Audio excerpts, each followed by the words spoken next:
प्रार्थना करूंगा आंसू के बीच में, स्तुति गाऊंगा आनंद के मध्य में। प्रार्थना करूंगा आंसू के बीच में, स्तुति गाऊंगा आनंद के मध्य में।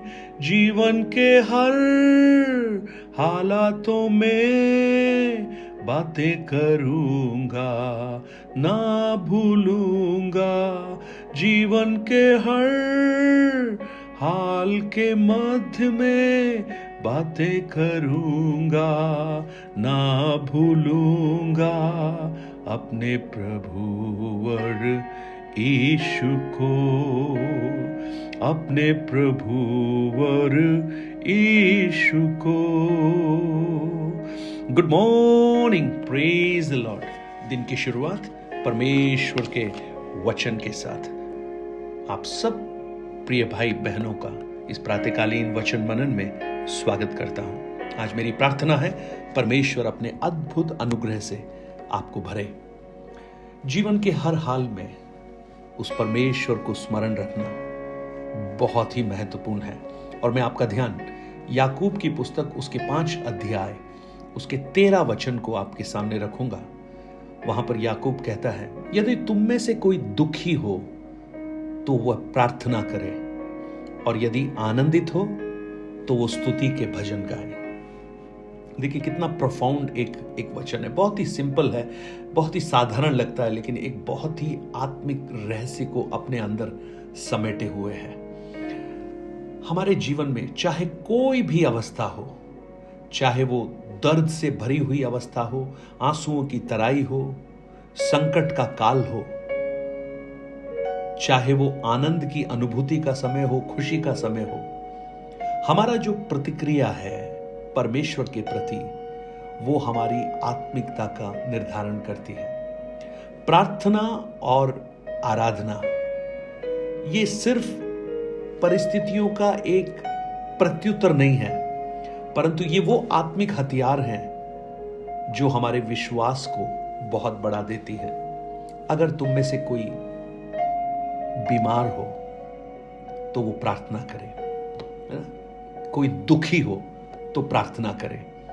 तो याकूब ने ये नहीं कहा अगर तुम में से कोई दुखी हो, तुम में से कोई ट्रबल में हो, तुम में से कोई या मानसिक आत्मिक किसी भी रूप में प्रेशर में हो, ये नहीं कहा कि वहां से भाग जाओ, ये नहीं कहा और कड़वाहट से भर जाओ, ये नहीं कहा दूसरों पर दोष लगाओ, परंतु उसने कहा प्रार्थना करो।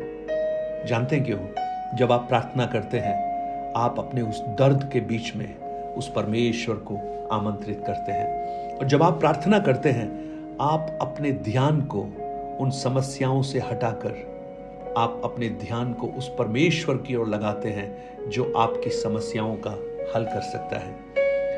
आप दाऊद को अगर आप देखेंगे, आप उसके भजनों में बहुत से स्थानों में आप देख पाएंगे। भजन संहिता 61 जब आप पढ़ेंगे उसके 1 और 2 वचन में लिखा है, हे परमेश्वर मेरा चिल्लाना सुन, मेरी प्रार्थना की ओर ध्यान दे। मूर्छा खाते समय मैं पृथ्वी की छोर से भी तुझे पुकारूंगा। जो चट्टान मेरे लिए ऊंची है उस पर मुझको ले चल। आप देखिए दाऊद अपने जीवन के उन कठिनतम समयों में वो उस परमेश्वर को पुकार रहा है।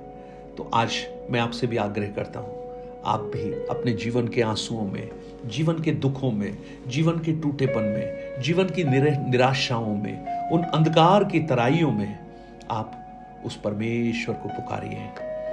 अगर कोई दुखी हो तो वो प्रार्थना करे, और अगर आनंदित हो तो वो क्या करे? प्रार्थना ना करे?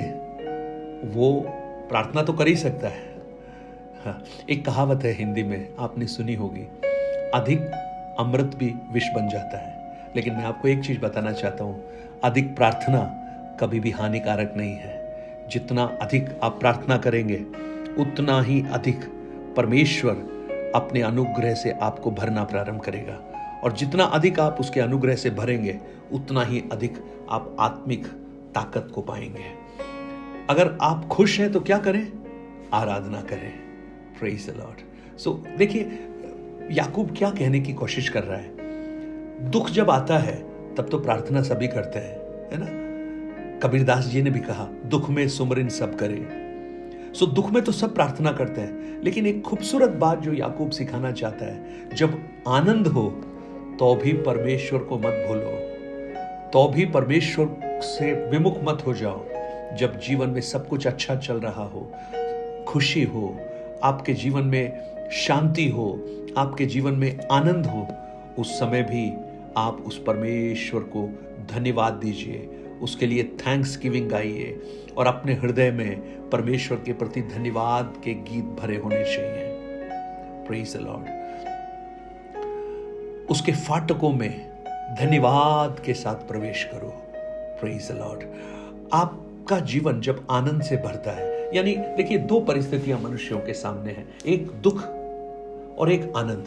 तो अगर मैं आनंद बोल रहा हूं तो इसका मतलब है दुख नहीं है। तो आनंद का अर्थ ये नहीं है जैसे बच्चों को आइसक्रीम मिली और बड़े आनंदित हो गए, थोड़ी देर के बाद वो खत्म हो गया। नो नो, ऐसी अवस्था जहां पर दुख नहीं है। तो हो सकता है वहां पर खिलखिलाने वाला आनंद ना हो, परंतु सब कुछ सुचारू रूप से चल रहा हो। ऐसे समय में याकूब कहता है, प्रार्थना करो। Praise the Lord. मैं आपको बताना चाहता हूं, हमारे जीवन में ये परिस्थितियां जैसे मौसम बदलता है ना, इस तरह बदलता रहता है, लेकिन हमारे हर सीजन में, हमारी हर अवस्था में हमारा प्रभु केंद्र बिंदु बनना चाहिए। और जब हम उन परिस्थितियों में परमेश्वर को प्रार्थना में, दुख में याद करते हैं, आनंद में, आराधना में याद करते हैं, तो हमारे हर समय को वो बदलकर, हमारे दुख के समय को बदलकर आनंद में बदल देता है। Praise the Lord. आज मुझे सुनने वाले मेरे भाई बहन, आपकी परिस्थिति कौन सी है? आप किस अवस्था से गुजर रहे हैं? इसका अर्थ ये नहीं है कि आराधना करने वाला प्रार्थना नहीं कर सकता या प्रार्थना करने वाला आराधना नहीं कर सकता। मैं और भी कहूं, अगर आप दुख में हैं तो आप प्रार्थना कीजिए। आप जब प्रार्थना करेंगे तो आराधना अपने आप करना शुरू कर देंगे। जब आप आनंद में हैं, आप आराधना कीजिए। जब आप आराधना करेंगे, प्रार्थना आप अपने आप करने लग जाएंगे। यानी प्रार्थना आपके दुखों के समय में आपको मजबूती से खड़ा होने का संबल देती है। आराधना जब आप सफलता के शीर्ष पर होते हैं, वहां पर आपको प्रोटेक्ट करती है, संभालती है। और ये दोनों ही बातें परमेश्वर के साथ के हमारे खूबसूरत रिश्ते को प्रकट करते हैं। क्या आप प्रार्थना करते हैं जब दुख होता है? क्या आप आराधना करते हैं जब आनंद होता है? क्या आप अपने जीवन के हर अवसरों में उस परमेश्वर को शामिल करते हैं? आज पूछिए अपने आप से, आपकी अवस्थाएं क्या हैं? आपके पास मौका है, आपके पास अवसर है। अगर आप दुख में गुजर रहे हैं, प्रार्थना कीजिए, प्रार्थना कीजिए। Praise the Lord. मैं अभी एक ये सुन रहा था, बहुत ही खूबसूरत था। जब आप अपने जीवन में बहुत नीचेपन में होते हैं, बहुत लो महसूस करते हैं, बहुत कमजोरी को आप अनुभव करते हैं, तो एक प्रभु का दास कहता है, उस समय आप दूसरों के लिए कंपैशन से भरकर प्रार्थना करना शुरू कीजिए। करुणा से भरकर उनके दर्द को अपना बना लीजिए। आप देखेंगे पवित्र आत्मा आपको कंट्रोल करना प्रारंभ करेगी और पवित्र आत्मा आपके हृदय के बोझों को हटाकर आपके जीवन में आनंद और खुशी भरना प्रारंभ करेगी और आप अपनी परिस्थितियों से बाहर निकल आएंगे। आज प्रार्थना करें, आराधना करें। स्वर्गीय पिता, हम आपको धन्यवाद देते हैं प्रभु जी। आज इन वचनों को सुनने वाले मेरे भाई बहन, मुझे नहीं मालूम कितने लोग आंसुओं से गुजर रहे हैं, जरूर होंगे प्रभु। दुख में, टूटेपन में, रिश्तों की खटास में, अशांति में, बेरोजगारी में, आर्थिक तंगी में, आत्मिक पिछड़ेपन में, ऐसी बहुत सी पारिवारिक श्राप, संतानों का अभाव, आशीषों की, बरकतों की कमी, इन सब के मध्य में वो बुरी हालत में होंगे। आज आपका वचन याद दिलाता है, उनसे भागे नहीं, रूठे नहीं, परंतु प्रार्थना करें जो हर परिस्थितियों को बदल सकता है। आज बहुत से प्रियजन हैं प्रभु जो आनंदित हैं। शायद उनकी शादी अभी नहीं हुई होगी, उनकी अभी नौकरी लगी होगी, उन्होंने नया कारोबार शुरू किया होगा, बहुत कुछ उनके जीवन में नया हो रहा होगा, नई गाड़ी उनके जीवन में आई होगी, नया घर उन्होंने बनाया होगा, वो आनंदित होंगे। लेकिन उस समय भी वो आपको नहीं भूले, वो आपको धन्यवाद करें। धन्यवाद करें। धन्यवाद के साथ स्तुति गाऊंगा। हे प्रभु यीशु महान। प्रभु मेरी प्रार्थना है, हर एक से बोल और बात कर, और ये वचन उनके जीवन के हर आयामों में, हर भागों में आपको शामिल करने का एक संबल बन जाए। धन्यवाद, आपने प्रार्थना को सुना। प्रभु यीशु के नाम से इस प्रार्थना को मांगता हूं। आमीन आमीन। God bless you. परमेश्वर आपको बहुत से आशीष दे और इन वचनों को औरों तक पहुंचाकर इस सेवकाई को सहयोग कर सकते हैं। Have a blessed day. God bless you.